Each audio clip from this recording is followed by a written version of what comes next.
Welcome to Fireside Nets with Spen and Pete, your number one podcast for Brooklyn Nets news, opinions, and so much more. I'm Spen, and as always, I'm joined by future Nets GM Pete. What's going on, Pete? What's going on? Just enjoying the last days of our summer, just relaxing. And as I always say this, I'm ready for the season to start already. I'm tired of FIBA. So let me ask you a question. Obviously, you're the future GM of the Nets, and congratulations on that. Will you Thank be you. taking Will you be taking Sean Marks's job, or are you going to take the GM after his job? It'll be the one after. I figure I'll have Okay. a couple of years in between, starting from fan/podcast host to GM. I figure there has to be a couple things in between. So eventually, I'll get there though. All right, that sounds good. I think that's a good plan. Before we get started, I wanted to just shout out my dad. Happy birthday! Happy 62nd birthday to Kevin Shanman. If Happy you're looking birthday. for happy birthday! If you're looking for a home in the New Jersey, New York area, home lending, financial, my dad is a mortgage broker. He can help you out, give you a really good rate. Wanted to tell you a funny story before we get started. We had an omakase dinner scheduled for me, my dad, and my little brother Nick. Used to be co-host of Fireside Nets. It was last night. I drove my dad out into the city, picked up my little brother. The second I'm looking for parking, I find a spot. Someone tells me, "Hey, you have a flat tire."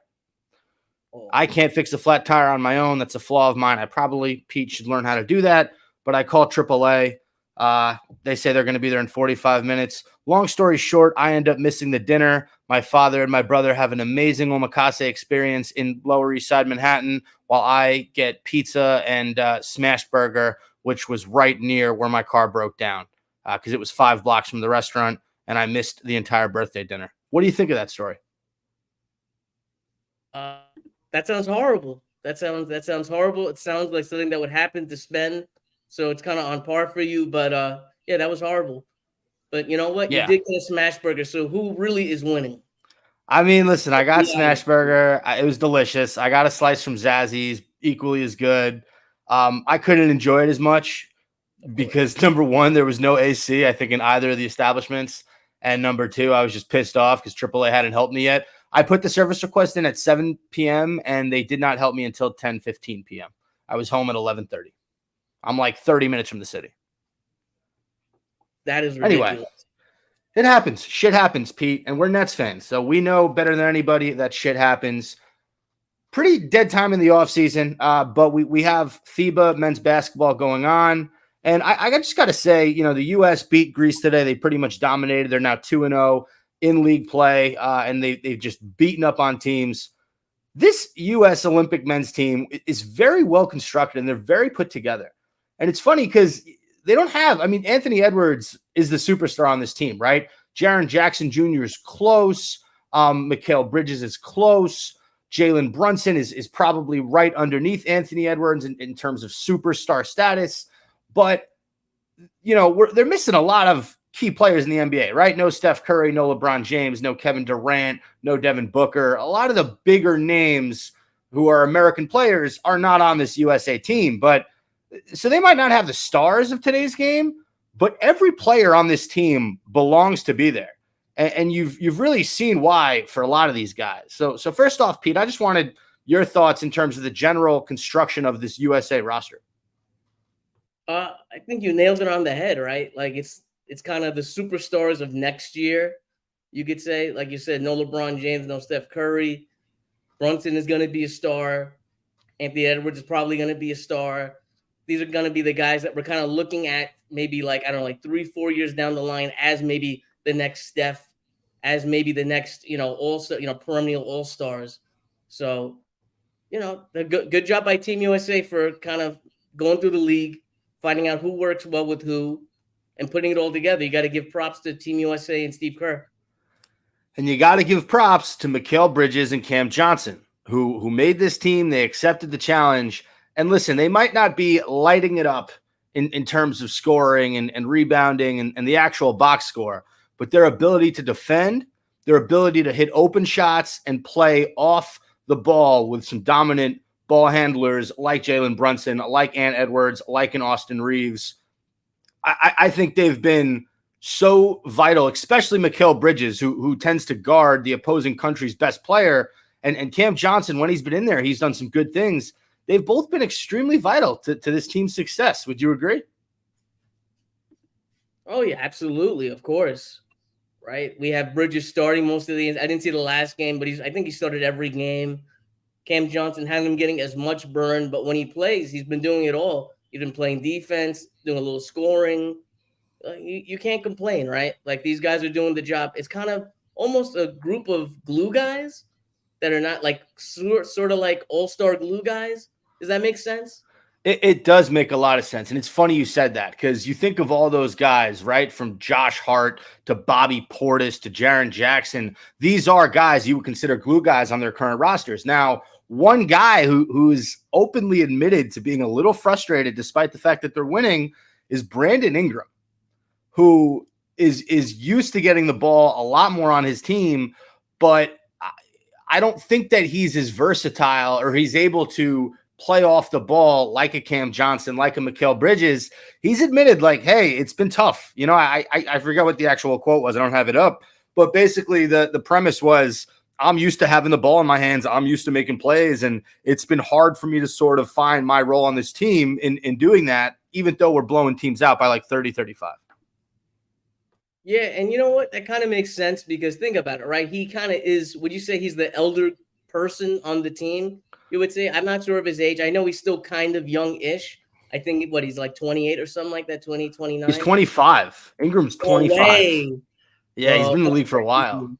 That's great. It feels like he's been in the league for a while, so it kind of feels like he's like 28. In my mind, he's 28, 27, 29 even. So he's kind of, think about it, amongst the guys on the team, he's probably been in the NBA the longest, or at least to me. I could be wrong. It feels like he's been there the longest, so it kind of feels like he should be getting a little more action. But you know, it is what it is. It's Team USA. It's not Team Pelicans. It's not, you know, it's not trying to run up the score. Yeah, it's wild. I'm just looking at Brandon Ingram's numbers. This is just a total side tangent. Last 4 years, starting in 2019, that was when he was traded from the Lakers to the Pelicans, right? And in the Lakers last season, he averaged 18.3. That was his third year in the NBA. So we're going on year 4. He's been in New Orleans for 4 years. 23.8 points per game in 2019, 23.8 points per game in 2020, 22.7 points per game in 2021, and then last season, career high, 24.7 points per game in 45 games played. His thing is he hasn't been able to stay healthy. He hasn't been able to play close to a full 82.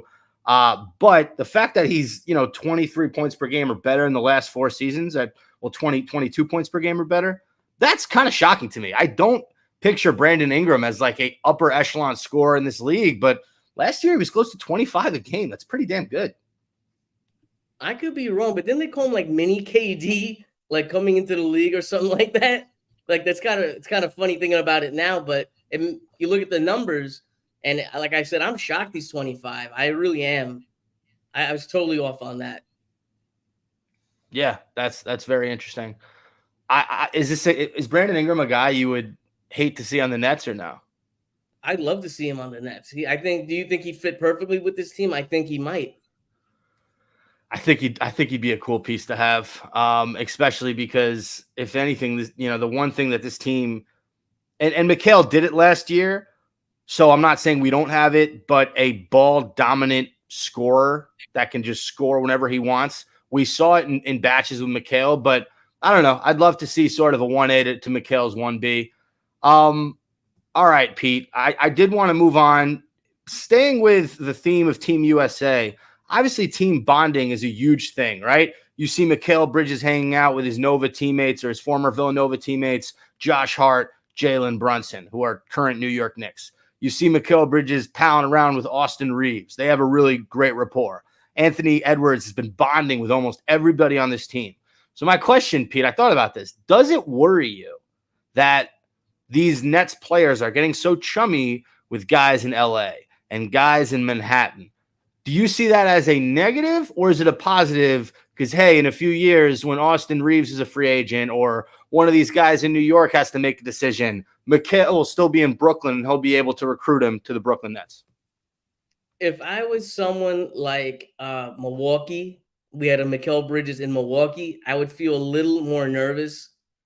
I'm not gonna like the whole Brunson Nova thing. Definitely, there's a little seed put in my mind. It's a little seed that's growing, gets me a little nervous. But then I get back to reality. I relax. I calm down, take a sip of my beer, and I relax. And I tell myself it's not gonna happen, bro. Just relax. Do you think that could ever happen? I personally don't see it. I think that he's kind of made Brooklyn, his team. Of course, talking about Mikal Bridges, and I don't see any change happening there, at least. See, winning cures everything and losing makes everything a lot harder. If the Nets and as much as Mikal loves it in Brooklyn right now, we're all sort of in this honeymoon period, right? He had a great second half to the year. He was the net, we're the 6th seed in the playoffs. He was our best player. And he outperformed expectations, right? I don't think any of us expected him to be as consistent as he was scoring wise. Now, if the Nets start to lose and miss out on the playoffs the next 2 seasons, Mikal can get unhappy in Brooklyn. Nobody is not susceptible to getting upset when they lose in the NBA. And we've seen it from the most loyal of guys.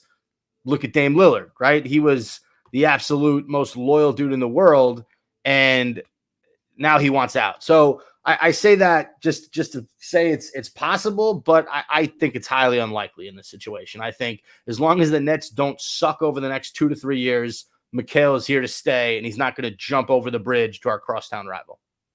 I think you're once again, you're 100% right with that. And I think that's a good point, that no one is susceptible to whatever you said, the whole losing thing. Losing changes everything, winning changes everything. Yeah, that's a good point. Before we move on to the next topic, we have a comment in the comment section. Claude Smith writes, Ben Simmons hasn't played 3-on-3 or 5-on-5 yet. I hope that's nothing. He's the elephant in the room. Pete, any concern with Ben Simmons not playing 3-on-3 or 5-on-5 yet? No, these guys all have a training program. Like, somewhere in the bowels of the HHS, there's a chart or a calendar, and it says, Ben Simmons' schedule. It's gonna have the first day that he's gonna do 3-on-3, 5-on-5. All this stuff is already scheduled. Obviously, we know that it's fluid; it could change at any time. But listen, everything's charted out. And how do we know how much he's really done and hasn't done? Just because it's not like recorded doesn't mean it doesn't, it's not around or hasn't happened. That's a great point, Pete. Here's what I'm thinking, right? I think we're not going to see Ben Simmons to start the season. I think he's still going to be on the come up, but I think the Nets get off to a nice start with Dinwiddie at the point, Mikal, Cam, Claxton, and then insert whoever there in that fifth spot. I think Ben Simmons will come into the rotation after the first, 10, 15 games, and it'll be like he's getting the train while it's hot, and he's going to come in and he's going to fit seamlessly with this offense because he knows these guys. He's been around them for at least a year now, or close to a year. So that's my prediction. Like, I don't know. It's hard for me to see Simmons suiting up for the opener right now, but I think he's going to get onto a team that's clicking on all cylinders, and he's just going to help. Yeah, I do got to say this. I believe it was a Nets Daily article talking about the offseason. They made a point alluding to that Ben Simmons would probably not be with the starting lineup, but would more so be with the second unit, leading the second unit. And I think that's perfectly fine, right? I think that's a perfectly good expectation of him. You don't want to put crazy minutes or crazy expectations on him, but you could see him kind of leading the second unit, and I'd be very comfortable with that. I think that's fair. Do you think he starts the season? Yeah, I do. Okay. I do. Interesting. Would I be okay with him with the second unit if he's 100% fully healthy? No, I want him starting. But if he's still rehabbing and if he's still got to work on his stamina and things like that, then yeah, obviously you want to put him with the second unit. I don't know how long that's going to last. Like, I don't want to see him with the second unit the whole year. Do you? It all depends on you make a good point. I think it all depends on the health and the success of the team. If the team's winning and this guy's leading the second unit, I don't think you or I or anyone else will care how many minutes he's getting with the starters or the second unit, right? Right. That's fair. That is fair. Okay, I like that segment. Shout out to Claude Smith. Thanks for the comment. We're gonna move on. I call this next segment, Pete, things you love to see. Former net Rodney Hollis Jefferson has been hooping for the country of Jordan. He put up 39 points, 8 rebounds, and 4 assists in an overtime loss against New Zealand. But he had a wild 4-point play to force overtime with 10 seconds left. Like I said, they were going to lose to New Zealand, but Rodney Hollis Jefferson, he talked about, embracing. He said Kobe was there with him. God was there with him. He has 2-4 on his jersey. In 2 FIBA games, he's averaging, Pete, 31.5 points per game, 9.0 rebounds, shooting 54.3% from the field. And he has the highest scoring game, 39 points, in the World Cup so far. How impressed have you been with Rodney Hollis Jefferson hooping in FIBA, or have you not been impressed at all? I don't think anyone who saw that video would be very impressed, especially remembering kind of his Nets tenure. Didn't have the best handles. His shot looked like there was a major hitch in it that for years we said, he's going to work on it. It's going to be okay. It looks a lot smoother. And I saw a tweet from Pooch, Anthony Puccio. He's only 28. Rodney Hollis Jefferson is only 28, despite all this time out of the league. Still young. Would you like him to kind of make an NBA like training camp? I was very impressed, including, I don't know if you saw that 1-3 was like a step back or something. And he looked like Kobe for a split second. I swear to God. I know I'm going to get killed for that. But I was like, what the hell is this shit?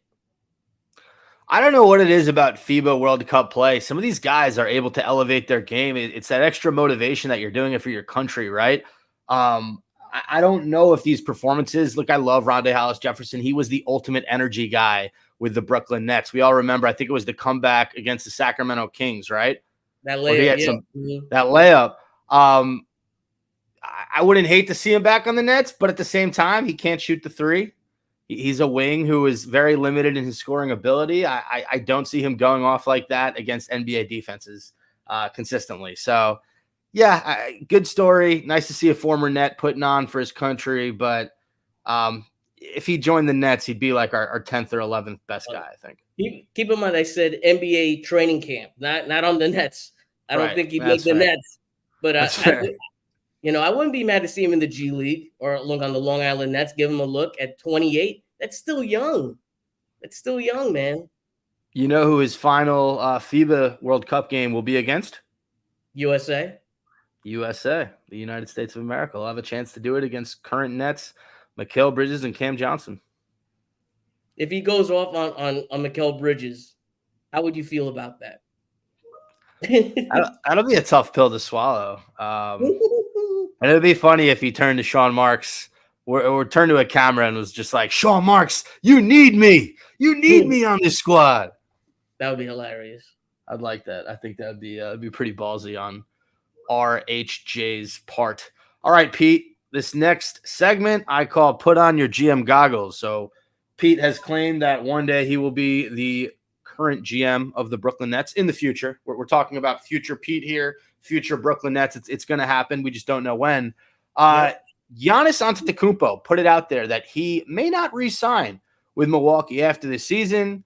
Additionally, Thanasis says he was considering signing elsewhere, maybe with the New York Knicks for more playing time, but eventually he chose to just stay in Milwaukee with his brother for the time being. Pete, are we nervous that Giannis may leave Milwaukee for ... the New York Knicks? I think you could put that to any all-star that's coming up to be a free agent soon. You have to admit the Knicks are on the rise, right? They have a little something going there. I don't know if there's going to be some regression. I thought there might be some regression. Brunson has surprised me. He's a lot better than I thought he was going to be in New York. And any all-star has to be looking at the Knicks like, listen, we can make this work. I'm a little nervous. I'm not going to worry right now. How do you feel? Are you worried? Are you more worried than me? So Bill Simmons brought it up. He was talking to Stephen A on one of their podcasts, and I had to stop listening to the clip because Stephen A went on like a 5-minute tirade about why he's a I don't know, angry Knicks fan or basically he said he's the worst type of Knicks fan because he's so pessimistic, and he talked about, the KD stuff, and like, we get it. You guys haven't gotten a big star in a while since Carmelo Anthony. Like, I understand, but I can't listen to that shit for 5 straight minutes. I had to turn it off. But Bill Simmons was the one who basically brought up this entire ordeal, and he told Stephen A, he's like, listen, Giannis might be a free agent. That Milwaukee team's looking old. Middleton's looking old. Why not the New York Knicks? That is a team that, if you pair him with Brunson, you have the rest of the team as young guys like Quickly or Josh Hart, more of a glue guy. There's a lot of promise. That's a team that could absolutely compete with the Miami Heat, the Boston Celtics. We're talking about, a world champion, a former 2-time MVP or 1-time MVP, Giannis? I think 2. I could be wrong. Regardless, former MVP. This is a guy that takes the Knicks from a 4-5 seed, and they probably become a 1-2 seed with an Antetokounmpo. It scares the shit out of me, man. For the first time in a while, the Knicks are being run relatively well. Now, can they do what they did last season again this season? I don't know. In terms of just replicating their success in the regular season, one injury from a key guy there that could stop them from. But that you can say that with every team, so that's a stupid thing to say. I just don't want to see it. I don't want to see them have 2 good years in a row. We saw a few years ago with Randall, they made the playoffs, they get bounced by Trae Young, and then that next year they were pretty bad. And then that following year they get Jalen Brunson, right? That was the order of events. Yeah. So they haven't strung together 2 good seasons in a minute. And I'm just hoping, this next season is going to be very telling, because if they do get to the second or, Eastern Conference Finals and lose, if I'm Giannis and I think I'm the missing piece, I'm signing with New York. I want to play with Brunson. So that absolutely terrifies me that this is out there. And look, you can only miss on a star so many times, right? The Knicks have missed a lot of times. I just don't know how many more times they're going to miss. I agree. Like the whole thing with KD and Kyrie, it's just like that was for like what, almost a year before they came to the Nets. There was talk of them going to the Knicks.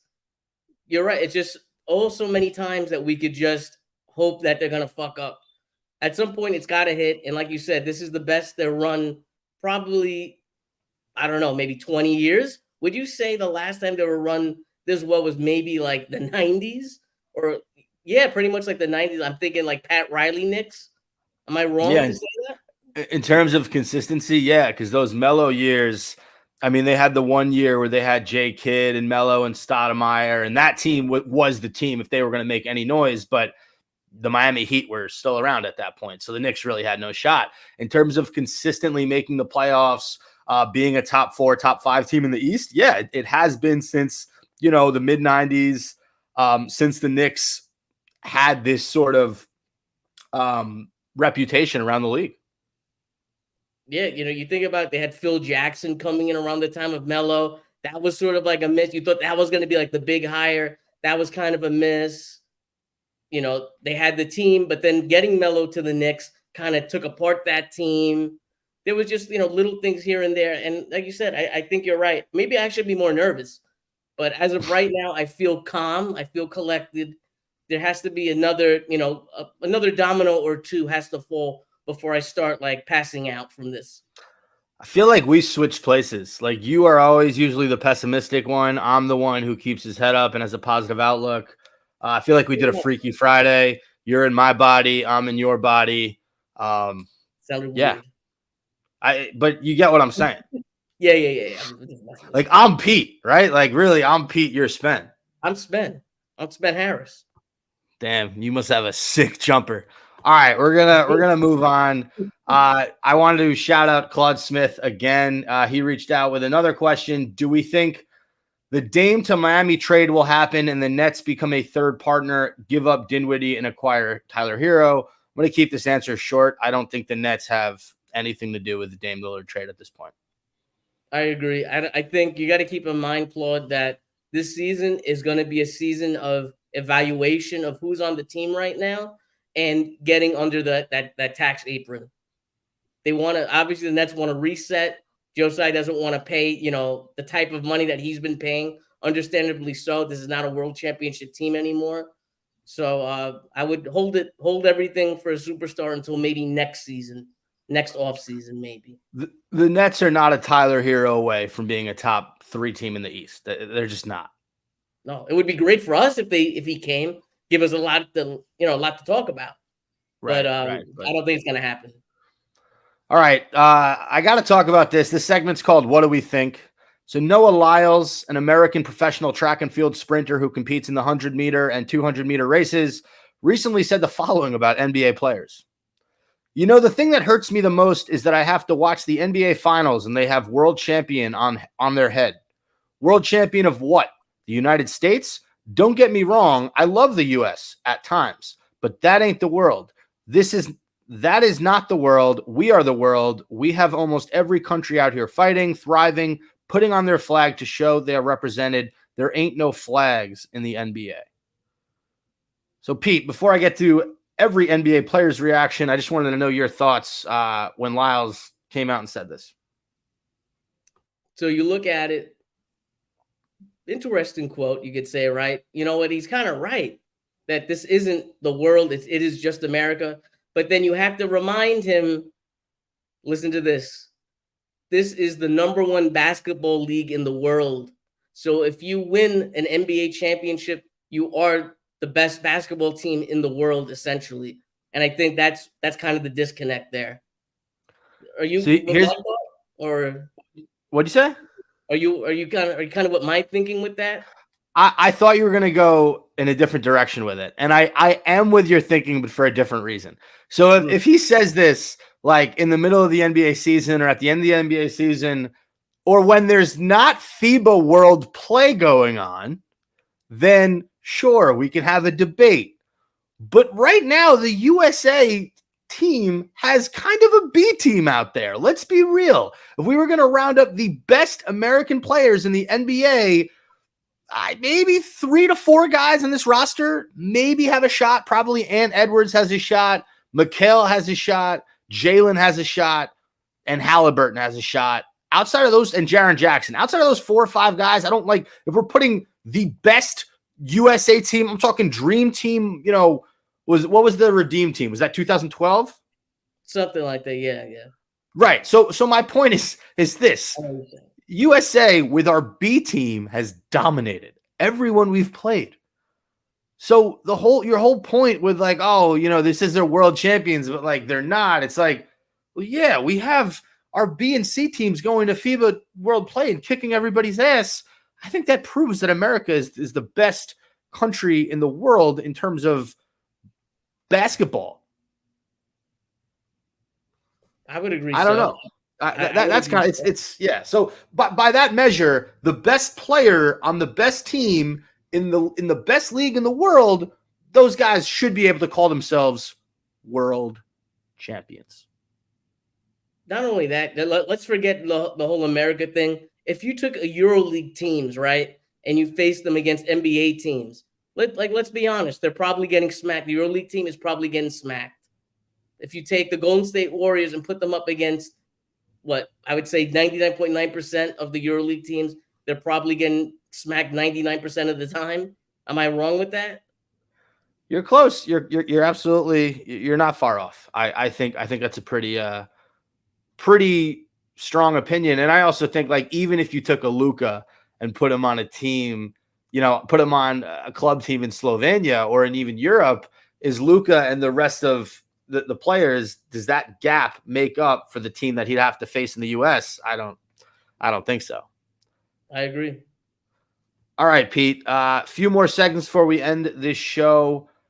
Before we move on, I just some of the NBA players were pretty quick to push back on Noah Lyles. Kevin Durant, former Net, commented, "Somebody help this brother." PJ Tucker also chimed in and wrote, "Can't make this shit up." Even Drake spoke up for his NBA friends and said he thought this speech was going to be so hard in the mirror the night before. Now the whole league doesn't rate you. Some funny responses. It was understandably so. If you play in the NBA, right, you're taking kind of a shot at us, right? Yeah. Also, KD is just it's rare that he doesn't say something on social media, right? Like, he's addicted to the SM grind. I give him credit.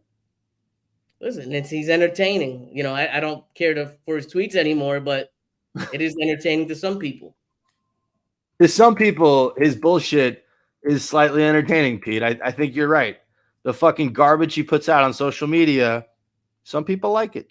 You and I, but some people, they like it. To each their own, right? To each their own. All right, we have a quick welcome back. You brought him up early in the show. Shout out to Anthony Puccio at A Pooch. He has announced that he will be the new site manager at Nets Daily, taking over for the great Tom Lorenzo.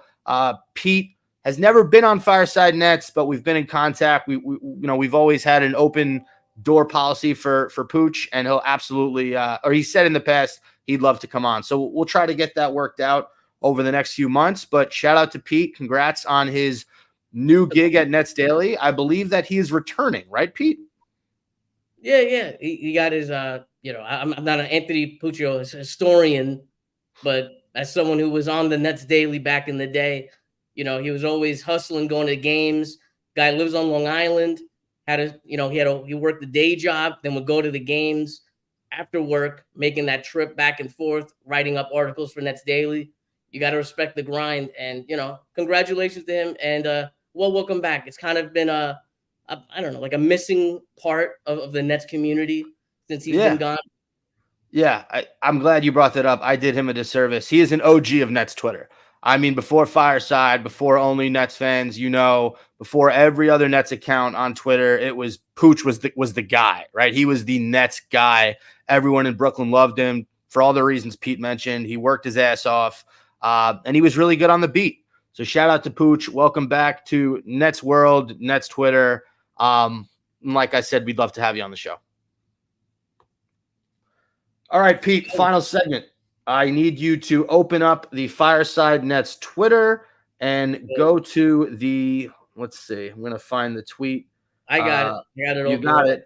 So the name of this segment is Rate It. So you have to watch this clip of me going behind the back on the baseline into a jumper. Give me a 1 out of 10 rating. Are you ready?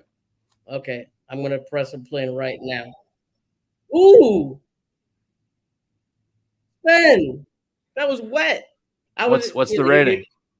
I out of 10, I'm going to give it I'm going to give it 10 out of 10. You're coming back from injury. You're doing your Kobe Bryant post Achilles thing, going up and hitting the free throw. You're a little more in your recovery than that, but I just wanted to put that out there. But you looked really smooth.